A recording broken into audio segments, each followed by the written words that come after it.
పూజ్య బాపూజీ ఆదర్శాలను అవమానించడమే లక్ష్యంగా మోదీ సర్కార్ ఉపాధి హామీ చట్టానికున్న ఆయన పేరును మారుస్తూ జీరాంజీ బిల్లును తీసుకొచ్చిందని లోక్సభలో విపక్ష నేత కాంగ్రెస్ ఎంపీ రాహుల్ గాంధీ ధ్వజమెత్తారు.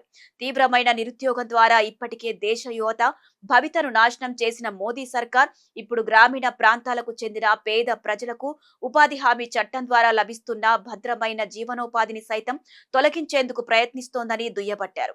మహాత్మా గాంధీ జాతీయ గ్రామీణ ఉపాధి హామీ పథకం పేరును Viksit Bharat guarantee for Rozgar and Ajeevika mission Gramin గా మార్చి పని దినాలను 100 నుంచి 25 రోజులకు పెంచుతూ రూపొందించిన బిల్లును కేంద్ర మంత్రి శివరాజ్ సింగ్ చౌహాన్ మంగళవారం విపక్షాల నిరసనల మధ్య లోక్సభలో ప్రవేశపెట్టారు.